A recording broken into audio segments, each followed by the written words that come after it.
in. Thank you all for joining us today, Monday, for this critical thinking kind of conversation with Medtronic. And thank you all for being here.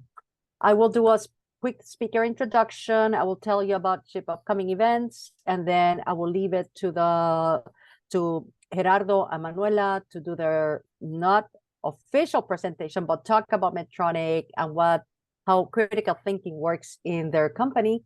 And then I will share the QR code and also the link in the chat so that you can please don't leave without telling us what you thought about this conversation, because we want to continue to improve and make sure that we capture what you thought. So my name is Ana Rodriguez. The doctor is for some other people. We can talk about that later, but Ana is fine. I am currently responsible for the event content via the Research and Impact Office. That means that I work with companies for the Latinx Factor, work with professors for SHIP Reads, and also work in the NELA content. And hopefully some of you will be joining us at NELA. I have a doctorate degree from the University of Massachusetts in Amherst in organizational development and training that I got when Christopher Columbus discovered Massachusetts. And then I have been working at SHIP for 5 years. I'm a lifetime member. It was a gift given to me last year. And I love to cook. And I have to say, I'm addicted to the Food Network, and I do crazy things. In any case, please help me welcome Gerardo Zuniga. He has a bachelor's degree in electronics and communications engineering, and he's very proud to be part of a company that improves the lives of people every second of every hour of every day. He's currently responsible for the configuration assurance team in Medtronic, and he has enjoyed such a wonderful career journey to be here.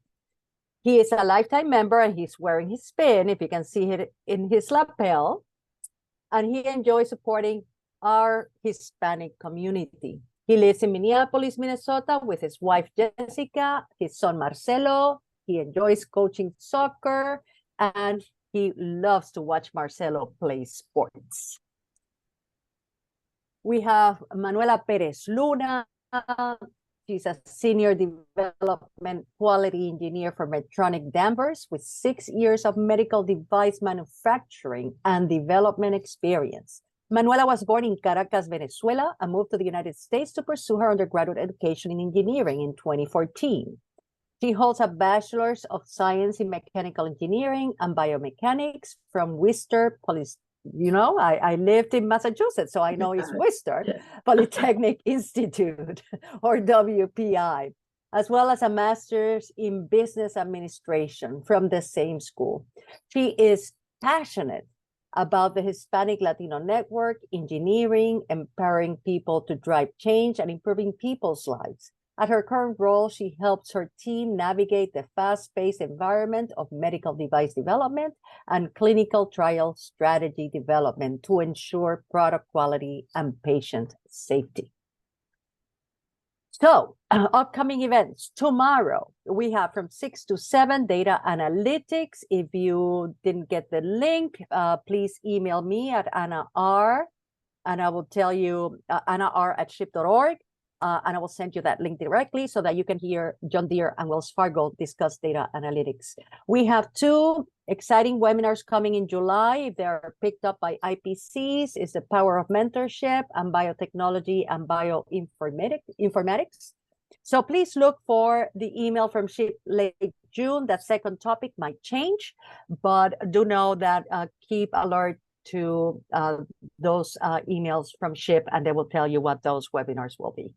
In any case, without further ado, I leave you with Gerardo and Manuela discussing critical thinking. Thank you both for joining us, and the floor is yours. Thanks, Ana. So I want to just kick it off. For those who don't know, the company Medtronic, actually on this side. So Medtronic is the largest medical device manufacturer in the world. We have about 95,000 employees across 150 countries, and we treat a wide variety of conditions, around 70, and it goes anywhere from diabetes to Parkinson's. I think Gerardo might have put it closely, but I think based on the amount of devices and therapies that we treated last year, it's estimated that we treat a person every 2 seconds with the devices that we make at Medtronic. And, you know, our slogan is we're engineering the extraordinary. Every function, you don't have to be directly just in engineering. We all build up to our mission of improving patients' life and health.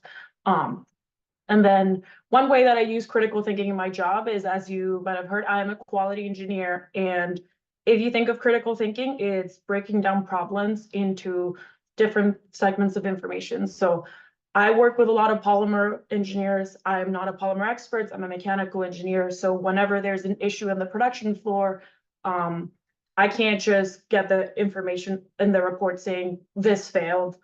It has to be scrapped. I have to really understand what happened, why does it matter, what's the intent of that test. So it's really breaking down the information so I can make a decision on what are we going to do with this product.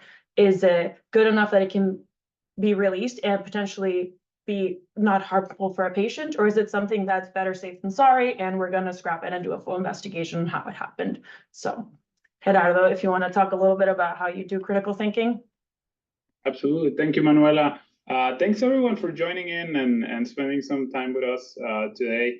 I'll share a couple of things before we go into critical thinking. So I'm very happy that SHIP is having events like this. And I got introduced to SHIP when I moved to the US. So I'm from Monterrey, Mexico. And when I moved to the US, I started to realize that I looked different and sounded different than a lot of people. And I got to meet people that introduced me to SHIP about 15 years ago. So every time I have an opportunity to engage with our members, I'm happy to do it. I hope I get the opportunity to see some of you at the National Convention. I try to go at least every other year, and I missed last year, so it's my turn again. So I hope I get to see you guys there on any other SHIP events. Let me tell you what critical thinking, at least for me, so sounds like too complex of a term, right? And I wanted to start demystifying that on my opinion. So I studied engineering and I practiced engineering a long time ago. And I've been doing leadership and doing quality systems nowadays, and critical thinking continues to be as relevant today as it was when I was doing core engineering. And just to give you a couple of thoughts on this is, every day we're all making decisions. I mean, you're working, you need to make decisions in your job today.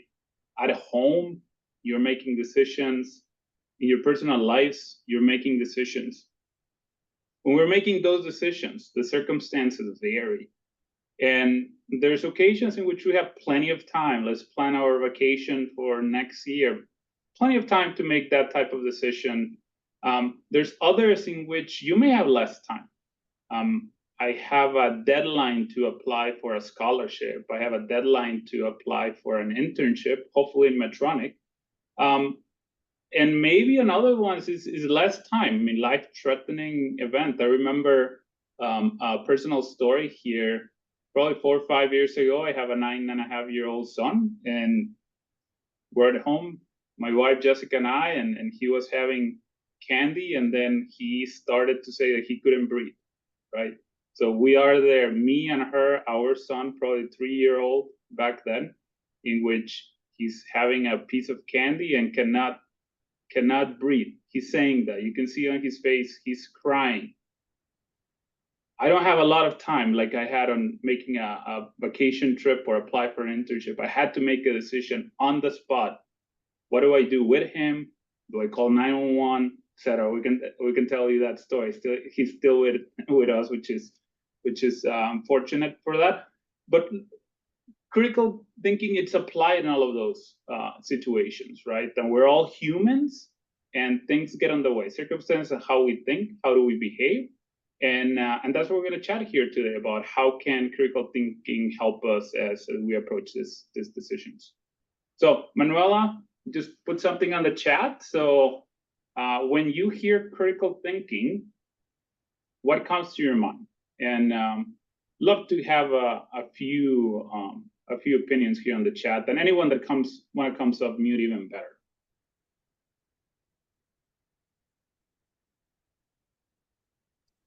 This is a safe space. Please unmute yourselves, ask your questions. This is the opportunity to engage with Medtronic, so please.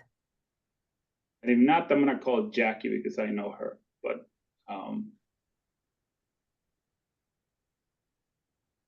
Alvin, I see that you got on camera. Do you have a question?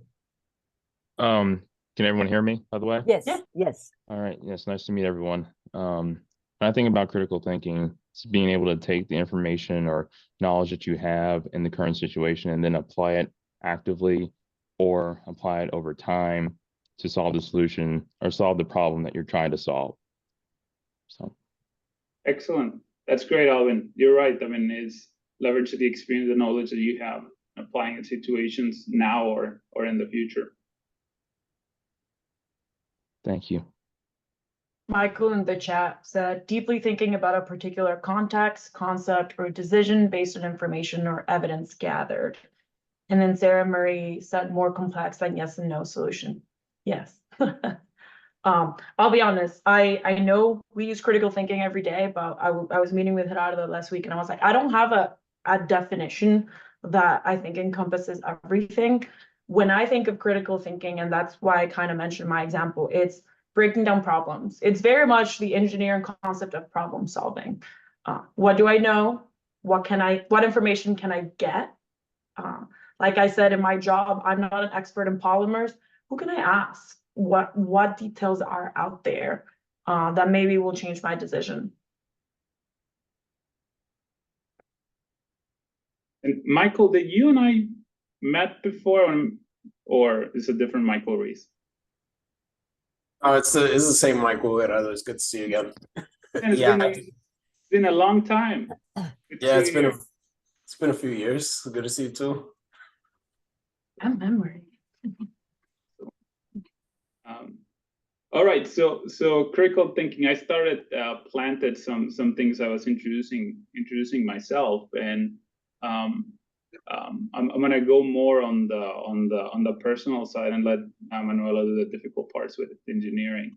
But on the personal side, as we think about us being humans, and I talked before about Alvin was mentioning this is. I mean, we grow up and we are building some experiences, and the situations that we perceive today can look like situations that we experienced in the past. And our brain is wired to go quickly and associate situations that we're facing now to what we experienced of the past, or what we saw, or what we think we're seeing, just to create shortcuts and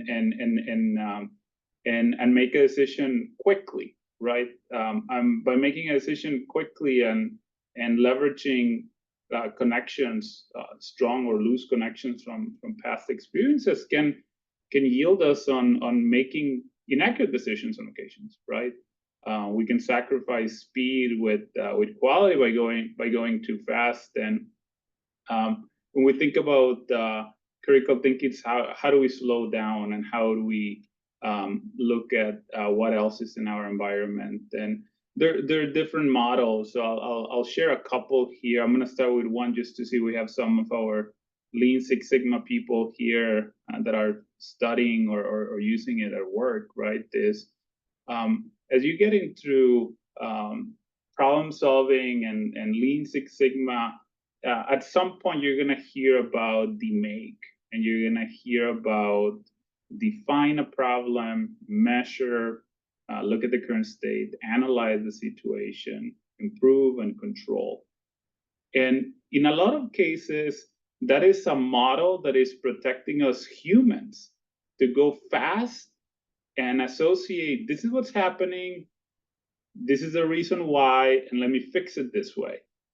And in this model that you learn at school, at work, with Lean Six Sigma and the make, gives you an opportunity to slow down and say, let me confirm, what is the problem that we are trying to solve? Define that, measure it, make sure that you understand why is it happening, test your assumptions, Go in and talk to the expert that Manuela was saying earlier. Analyze it, do a test. If I move this, it's gonna help. No, it didn't. Oh, yes, it did. Okay, I'm heading in the right direction. Improve, then let's put the countermeasures in place. Monitor the solution, it's solving the problem, control it. How are we gonna prevent this from happening? So do you want to give an exposure? Anyone has used the make here on the group? Yeah, Alvin, I see you nodding. Yep. Any other model? Anyone from the auto industry here on the call, or have done internships, read about the auto industry?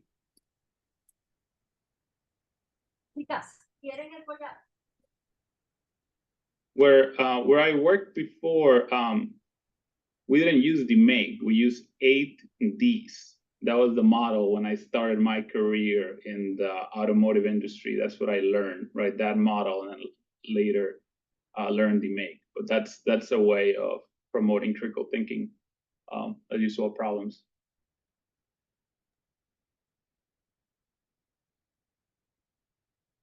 Manuel, any other model thought process you want to share? Yeah, I was so you mentioned before things that are urgent and important. So there's this very simple model that has been very helpful for me personally. Sometimes, you know, there's a lot of things going on. I have a full-time job, I have a life, I have my dog. So it's easy to get overwhelmed with all the things you have to do. I believe it's called the Eisenhower matrix. But you basically divide everything that you have to do into 2 columns. Urgent, is it urgent? Is it not urgent? Is it important? Is it not important? So for example, vacation, like you were saying, it's super important, but it's not time sensitive. So maybe I don't have to prioritize it really high up. So it's a very simple way of looking at all the things you have to do and kind of break it down into what's the best way to approach it. What are the decisions you need to make now, and kind of which ones are the ones you can take your time with. Very quick tool I use pretty often. Manuela. Yeah, please unmute yourself. This is a very safe space. We want you to engage with Medtronic. So go ahead, unmute yourselves, or raise your hand or write it in the chat. Please engage.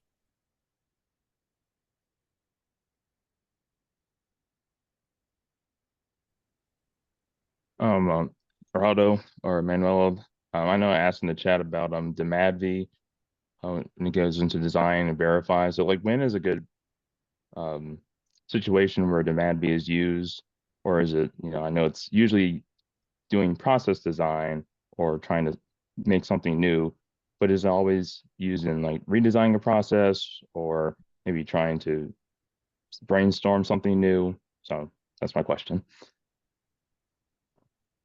I don't think I'd seen that model before. I had to look it up, but you also said it. I think they're pretty aligned. If you go through like the DMAIC, and I know DMAIC because I've worked for Medtronic, and the previous company I worked for also used it. So in that improve phase, you are supposed to kind of reiterate, right? You almost kind of like check all of your assumptions, and you say, did I cover everything? Is it good enough? What was my original goal? And you are supposed to, in that control phase, also kind of sustain. So it's applicable whenever you have the time. Sometimes you might not have that time and that luxury of perfecting. So it's, again, you go back to what problem are you trying to solve, and is it a solution, or is it like a Band-Aid? Is it something that's gonna pay me now, pay me later? Or is it more, oh, that's not the most elegant option, but you know, it gets the job done. Patient safety is like assured, and we can kind of, if we have more time, if we have more money, that's good.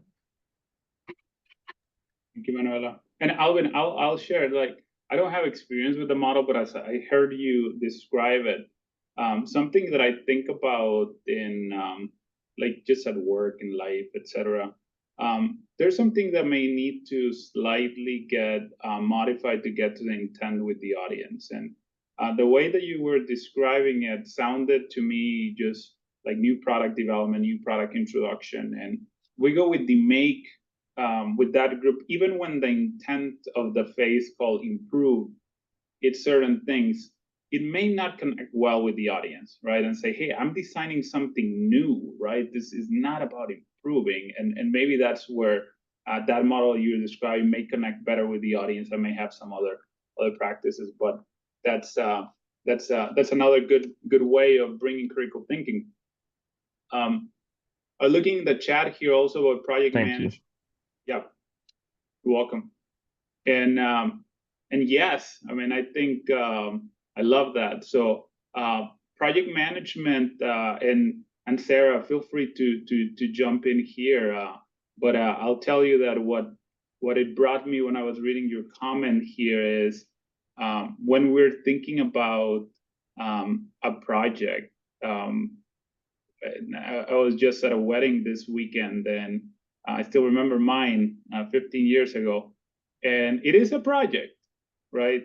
There was a scope that we wanted to accomplish, and we had a date, right? When we wanted to get married, and then we did have a budget, right? I mean, and I had to go through that list, right, about what's in, what's out, to accomplish our scope and stay within the timing and budget that we had to do. So it is critical, right? Because you can not only be thinking about, I would invite all my family, right? Yes, you can.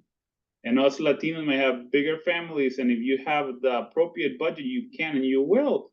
Or you're going to have to balance the three. Anything else that you would like to add on that, Sarah?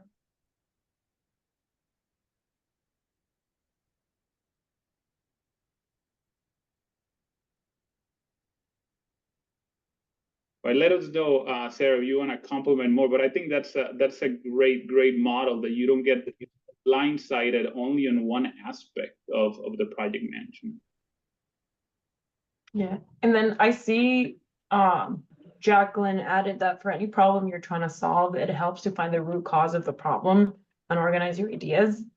And I think this is very critical. And at least in my experience, I've found that very rarely a problem only has one solution, right? We can have the ideal, perfect, this will never happen again, but then you have other limiting factors. So it's important to understand not just like the one true root cause, but like other things that can add to the problem, and you can make your decisions based on that. So excellent point, Jacqueline. Of course. Okay. Isaac, Thank you. you raise your hand. You want to start, and then we'll go into Jimmy has a question in the chat. Yeah. So Manuela, you put up a good point about, the points of like for a situation, for a problem, you want to, label it if it's most important, least important, if it's something that's on like, we kind of did that same thing. I'm in project management. I'm currently a project coordinator seeking to be an engineer at some point, but in project management, identifying issues, especially with like a high level project, like a huge hospital job, you have to identify what's most important, what's least important, and being able to critically think and organize your stuff into like issues logs and stuff like that. I saw a few people put in the chat that it kind of reminds them of project management, and it's so true. I don't know if many people know this, but project management is very, very critical thinking heavy. There's a lot of issues that come up on a job. We're talking thousands of issues that can come up on one job alone. And being able to organize them, being able to prioritize, what issue is more important than the other, that's all critical thinking. So I thought I would just highlight on that. I kind of resonated with that. We kind of worked on that earlier in the year, and I was like, whoa, she's basically describing exactly what we did earlier this year. So, yeah, you'll learn, and I'm sure you've seen it, Isaac, everyone's request is the most important and the most urgent.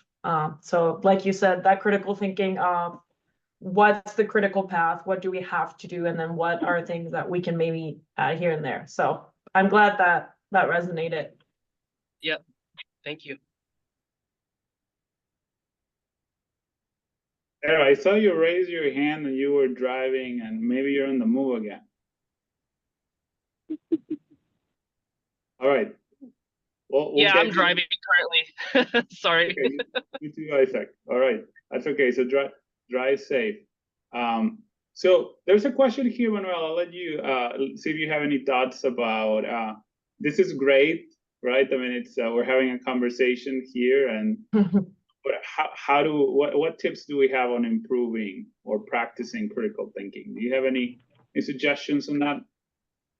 I mean, what we're doing right now, right? Like I know I've given some technical examples. I love that Gerardo very intentionally is picking more day-to-day stuff. So try to think about decisions you make every day and just think about what are the reasons, and maybe is there a different reason, like something as simple as like, what are we having for dinner? Maybe, you just say pizza.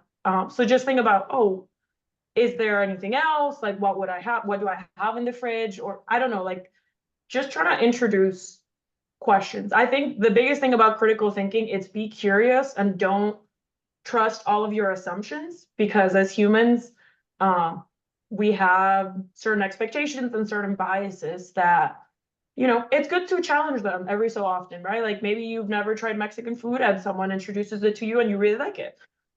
Again, very basic example, but just think about things you do and why are those decisions. Thank you, Manuela. And then we'll go Michael first, and we'll go back with Isaac. Michael. Yeah, for sure. Appreciate it. So I guess Manuela, in reference to what you were saying, as far as not really, following too much your assumptions. Kind of curious what you have to say, what your perspective was on, like using your intuition as a foundation, not necessarily as the key to make a decision, but at least your foundation to actually get towards making that decision. That's a great point. And I think, Gerardo, you can add more to it, but I think you should always start with your I've heard some people call them like principles, your engineering principles or whatever.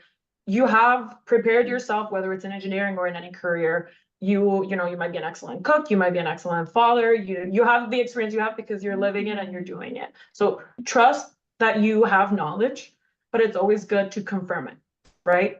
In engineering, you can design experiments to confirm whatever your assumptions are, right? If I think that the true solution is going to be to change the temperature, right? Don't do it on something that can impact a patient. Do it in controlled environments. So you can confirm that, but absolutely trust your knowledge. Just make sure that you're always checking it every so often to make sure that we're not accidentally missing other potential options that are on the path. Excellent, Manuela. And what I would compliment only is and you touch on patience and so on, Manuela, is the impact or the risk of the decision that you're making. And there are situations, I mean, we're making decisions all day long, and we cannot do a Gantt chart, or we cannot do the make on every single one. We need to go by what we know, and low risk decision, Michael, follow your gut and get it done. And on some other ones, it's gonna guide you. And on some other ones, you may have to watch for yourself, right, where you're going. And just to share a little bit here is in Medtronic, a lot of us employees, we get trained on biases, and there's a very good course that we need to take every so often about biases. And there's a lot of that, especially for people that are responsible for others, right? People managers that have hiring decisions to make, development opportunities to give, etc. I'm in the office today in Mounds View, and there are people that are in the office and there are people that are at home. And one of my biases could be based on who I saw in the office, and that has nothing to do, right? Like, this person gave an excellent opinion, so I should trust that person. Was it the opinion, or was it that that person gave it to me in person? And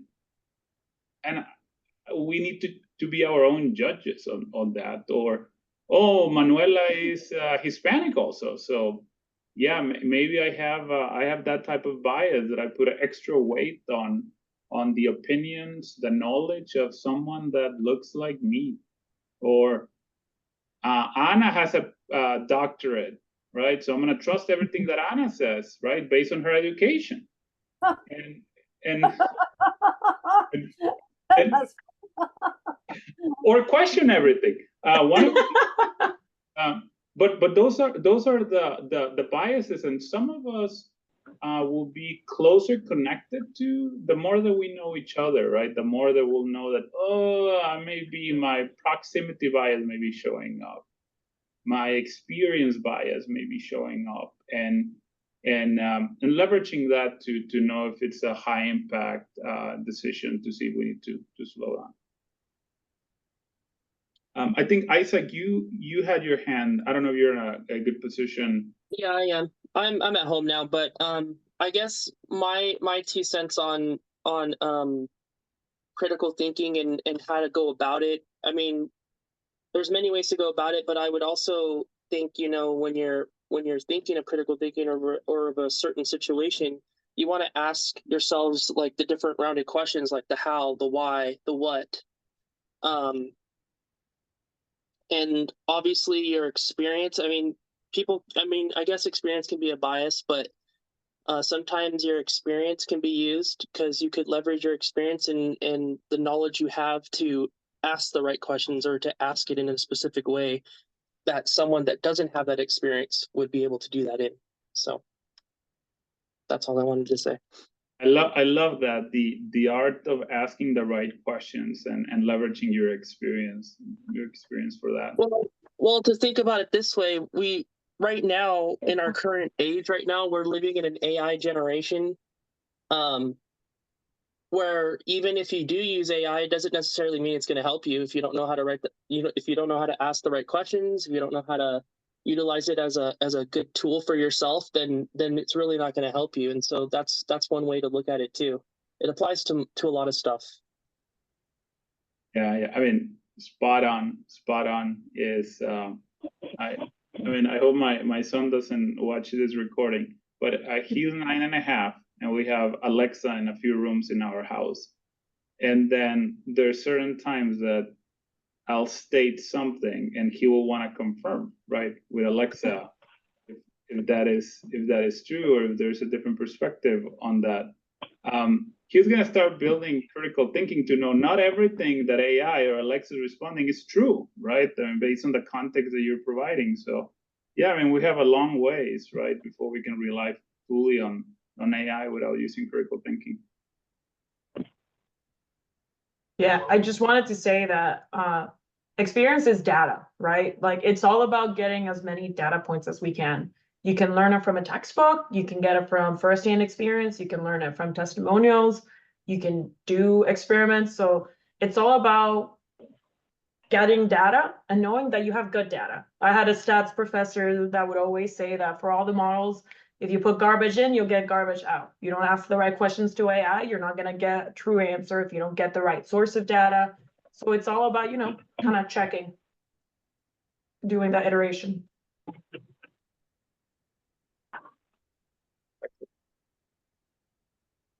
Michael. Yeah, I mean, kind of like going back to AI. Let me turn the video on. Excuse me. Yeah, I mean, so going back to kind of like AI and just with that, I also think, and this is just my 2 cents, that like it's people sometimes underestimate what AI is supposed to be used for. It's meant to enable your productivity. It's not meant to completely replace it. So if you don't know, kind of to reinforce what you guys are saying, the right questions to ask, or even if you don't even have the knowledge to get the information that you need from AI, it's not going to help you. So, I mean, you still have to put in the work. You know, AI is just meant to make your life more efficient. It's not meant to replace the knowledge that you're supposed to have yourself. So. Exactly. Great point, Michael.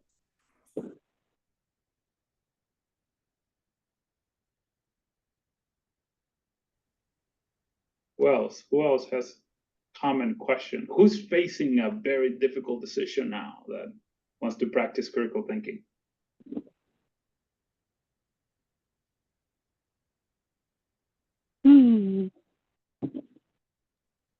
I guess I'll ask. So when you think back to when you started and how you've grown, I'm sure the way that you've asked questions has changed. What experiences or what learnings can you share from to make questions better? Right? Sometimes, like when I'm learning about a new project or something, I'll be so overwhelmed learning about what it is that I'm seeing that I'll forget to ask those critical questions. And then after I'll reflect and then I'll be like, oh man, I should have asked this.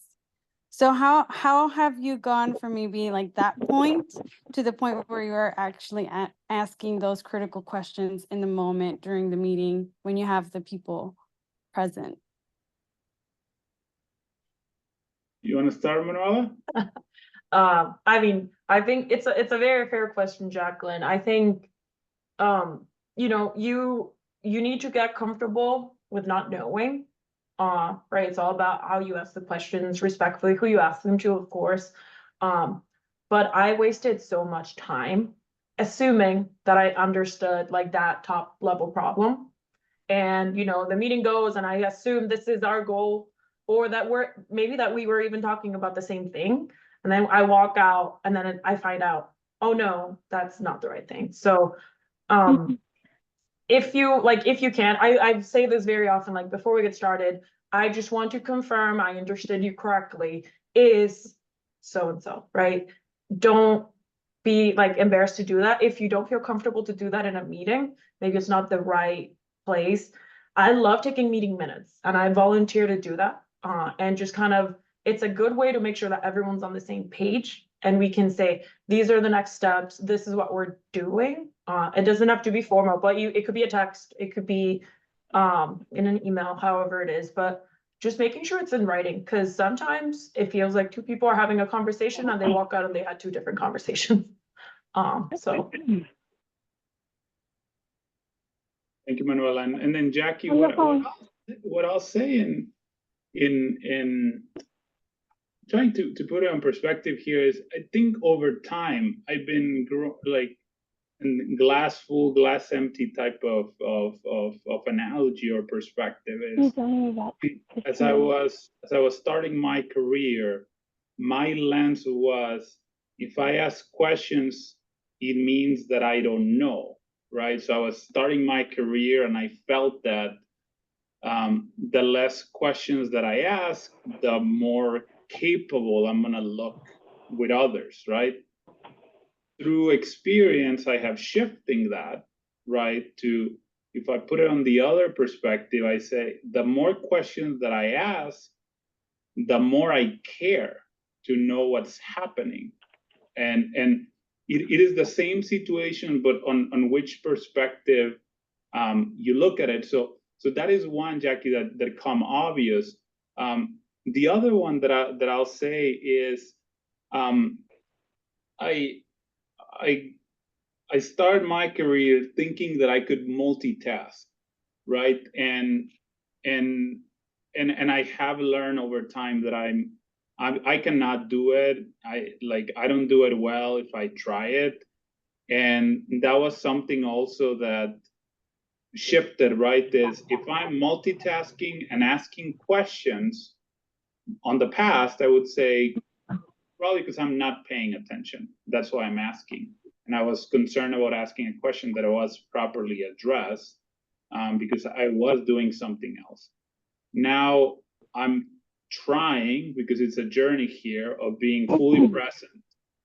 If I'm fully present and I care and I ask a question, is because I want to know more, right? I'm curious, right? And I'm going to ask it respectfully. So those are the two aspects that I'll share on how I have learned, I guess, more on this. Thank you so much. Yeah, that's helpful. Sometimes it's not so much that I don't like feel or that I feel like people are going to think that I don't know or that I'm like lacking knowledge. It's more that maybe in the moment I am not asking enough questions. Like I'll ask some questions, but not the right ones to fully capture like those critical parts of the project of what really is the problem. And so I'm currently learning and doing all the things, but yeah, I found your response helpful, so thank you. And I will say, Jacqueline, if you were to follow up, like, you know, you had a meeting, or even if it's in the hallway and you say, hey, I thought of this, do you have 10 minutes? I'm sure people would appreciate it. So even if it's them just explaining it to you, but odds are you will help spark conversation for something that will help with the problem. So I've rarely found people get upset at me for asking for a follow-up to help them with their problems. Right. Yeah, thank you. Sarah, is this for real? Yes, excuse the voice. Yeah, I'm going to the ENT to figure out what's going on next week. So to respond to the question too, and because, you know, I think sometimes when you're starting off in a new field, or when you are working with teammates that maybe look more seasoned or have more experience, you do kind of fall into the, am I going to ask a dumb question? And, you know, there is, in my opinion, there is no dumb question, especially if you're seeking for understanding or clarity. The other thing to keep in mind too is when you're learning about something, like, you know, you're sitting in a meeting, hopefully they have an agenda that they've sent you, so you can look ahead and maybe think ahead on like what you are going to be asked of to do, or maybe what would be helpful to ask in the moment when you're with the full team at the meeting. So utilize the materials that they give you ahead of time.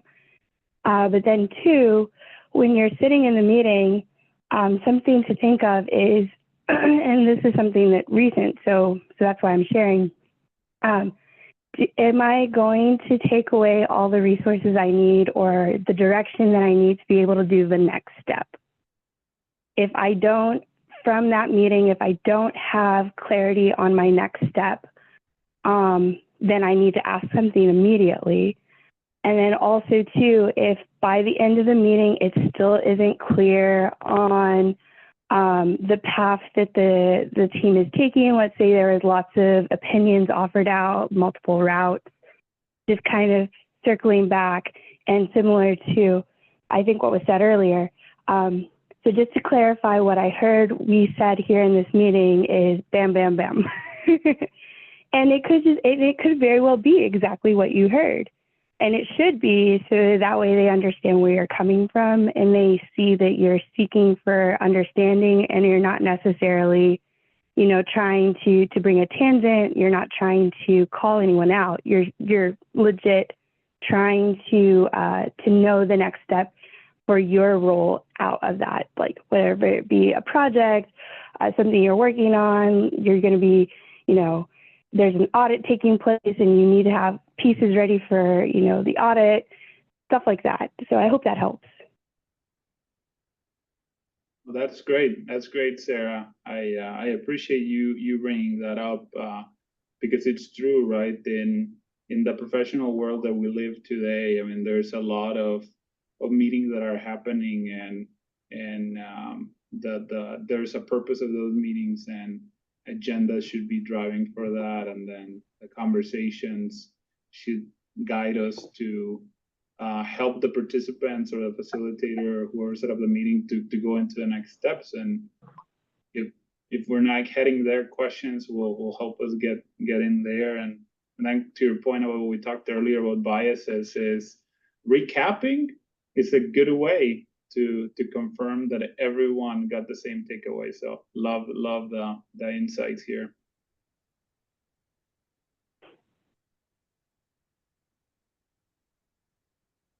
Well, I thought there was another hand, but anyone else has a thought here? Yes, I actually have another question, Geraldo and Manuela. Like, I know, Manuela, you mentioned getting all the right people in the room, and you're starting a project. How do you conduct like effective stakeholder analysis? Like, is it more having the quote unquote team of rivals, like having different perspectives, or is it better to have, people aligned with the project, or how do you sort of manage those things or apply them? This is more of a project management type of tool, but I mean, I've used it since my very first day, right? Associate engineer, I had to do investigations. Who's the right people? There's different tools out there. I think one of my favorite ones, it's called the RACI, Responsible, Accountable, Consult, and Inform. You don't have to formally do a grid, but basically the concept there is there's one person that's responsible. There's a few people that are accountable, people that would be impacted. There's people that you want to consult, so that's the C. Who are those experts? Who has been doing this before? Who might have some experience in this? And then there's people that you want to inform, right? You don't have to have it very formally. Some companies, some places will have those roles super clearly, right? In our case, for example, for our investigations for different types of products, we will need different functions to review and approve, but you can kind of have your small board of reviewers and just understand what everyone's role is, because there's people that are going to be very hands-on. There's people that won't have the time to be in 14 meetings, but like Gerardo said, if you set an agenda, and they will make the time, and you kind of want to make it as effective as possible. So that's one tool I use, but it's just kind of thinking about the type of problem and what are you trying to get out of it. Do you want brainstorming, or do you want a meeting where you're getting things done? Right, because maybe your stakeholders will be different there. I don't have a formal tool or technique on that, Alvin. I have something to suggest. Please. I don't know if your company does this, but the company I currently work for has a site, their own site, where they have people that are within the organization. They'll have anyone from, your pipe fitter to your guy out in the field that's doing the HVAC. And so you can identify people that are, professionally and very, very experienced and basically expert level at what they do. And you could use your company org chart, to find people to be those stakeholders in those meetings, because 90% out of the time, it's the people that have all the experience that need to be in those meetings to give quality, information or perspective in a situation where there are issues. Because, I mean, half the time the project managers can't solve everything. They have to go to somebody, to delegate that problem. So that's another thing you could do. You could look on your corporate company org chart, or if it's just people that within your company, you're like, oh, this guy's a foreman. He knows what he's doing in HVAC, or he knows what he's doing, on the assembly floor. It's kind of your experience mixed with, what based off of your own people that work in your company. So that's another way to look at it too. Thanks for bringing that up, Isaac. Yeah, you always want to think about who the customer is, if you want to think of it from like a product side, right? Who's gonna have to live with this process or improvement or solution, or who's asking for it? So definitely get those two, right? Who's putting the team, the money, the time, and who's actually going to be doing it? Because I think this is pretty much universal for every industry. The people that build the product, the people that do the process know 99%, and us engineers, we just try to figure out how they do it so we can put it in paper. Maybe 99, but you get what I'm saying. Thank you. Thank you, everyone. Yes. We are at 6 minutes for this to end. Please don't be shy. This is a safe space. Ask your questions. And don't forget, don't leave us without telling us how we did. Medtronic will be very interested in knowing that you love or didn't, but hopefully you did enjoy this this talk. So please ask your questions. 5 minutes to go. As we wait for another common question here, I'll put a plug here right into. I mentioned earlier that and I feel Manuel, it's on the same boat, right? This we're committed to ship. And if there's anything that we can do after this this chat with you guys, please reach out. You can find me on LinkedIn, or we can connect a different way. But feel free to reach out, right? And if you're interested about pursuing a career transition, we can talk about it. You're thinking about internships, we have a phenomenal program between Medtronic and SHIP that I'll happily talk with you for an hour about it. But yeah, don't make this the end of our conversation. So, Sarah, I see your hand. Yeah, I guess I'll ask a question. So, when, as far as like, I guess it kind of gets a little bit away from critical thinking, but it's more along the lines of moving forward, like going up the like, let's say you have a career path, right? Moving up on the career path. As far as like training and because like I personally, the role that I have, I'm in the process of trying to discern, like, do I want to get more certification towards, you know, quality work, like, you know, the work in quality, because right now I'm a quality assurance representative, or do I want to go more along the route of configuration management, or is it best to invest in both areas and grow? So it's like, deciding, like, do you have any advice as far as like resources or things that have helped you outside of like finding a mentor or someone within your company? Because I feel like sometimes it's a hit miss. You'll get people that are like, yeah, we have all the resources, go get all the training. And then you have other people that are like, but you're doing a great job with what you're doing. Why do you need more training? So I figured I'd put it out there and see what you all have to say. Manuela, you wanna? I forget what the percentage was, but so there should usually be a balance between, especially if your company is sponsoring your training, they usually expect kind of like a return of interest, right? If they're paying for your master's for you to, I don't know, do data analytics, okay, then go into that field. So I will say, if you're not entirely sure on what to go for a full career, I wouldn't recommend an advanced degree until you're sure. I will say a great resource is if you can find, there's a lot of free resources, right? Like I said, data analytics, Minitab has a lot of free workshops that you can get in. If that's something you're interested in, you can also go to get credits at community colleges. Like there's a lot of different things that your company might offer that.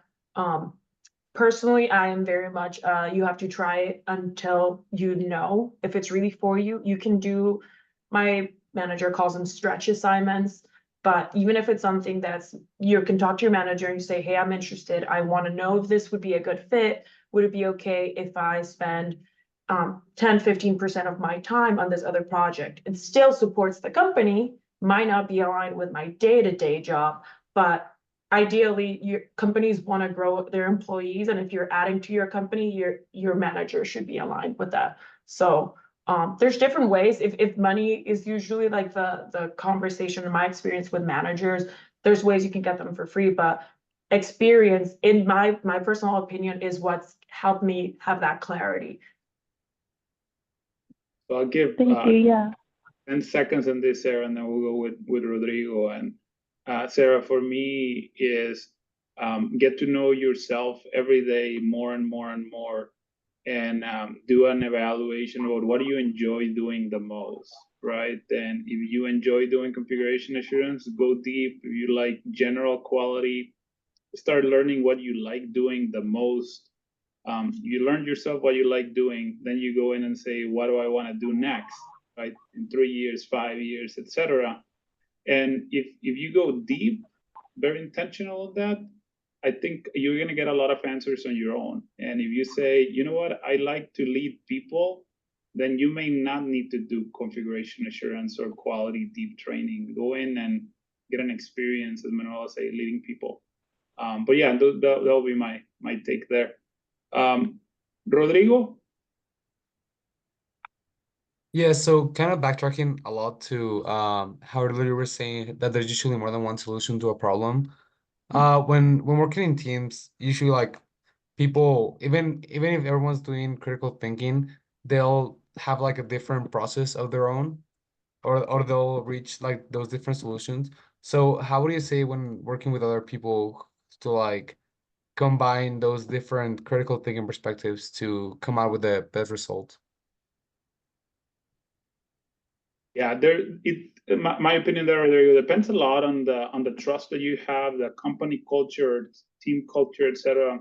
In Medtronic, we used to have a way, I don't know if you use that, Manuela, we used to have fist to five in situations like that. And what people would do is we have different perspectives. How do we solve this problem, or what solution do we take? And I would say fist to five. And five was 100% agreement with Manuela's idea or your idea, and everyone had to do it on the spot, right? 1 to 5 fingers, right? Then could be method, could be solution, you name it. And that you will see within the group we have no alignment. So none of the options are good. Let's go in and find a different one. Or this one is more promising, and you start getting people, but you're trying to limit influence of others, right? So you fist to five quickly. So that's one we used to do here. And I mean, data is always going to be our friend, but go ahead, Manuela. Yeah, I was going to say, we do a lot of Ishikawa, which is the fishbone diagram for root cause investigation. That was very specific, I'm sorry. But basically you try to come up with different potential root causes and you ask people to rank them. Sometimes we would ask them just say like put one mark, and we literally say, which ones do you think impact? But kind of like the fist to five is 0, 3, 9 scale. So you ask everyone to rate like from a scale of 0, 3, or 9, how impactful is this? And because you're not doing sequential 1, 2, 3, 5, 4, 5, it has a higher weight. So you will end up with like a higher impact, and it kind of helps people. You force people to pick. Because you won't always have that alignment from the get-go. If it's not a true good solution, that like Gerardo said, don't even bother. But sometimes it's just preference, ego of this was my idea. But if you really ask them like, hey, does this help? Yes, okay, then it's not a 0. Let's move on. Thank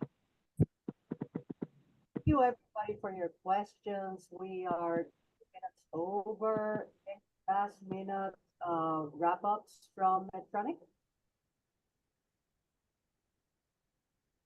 Well, what I'll say is you chose to be here for an hour with us, right? So there was critical thinking on your decision process. So I hope it was worth your time.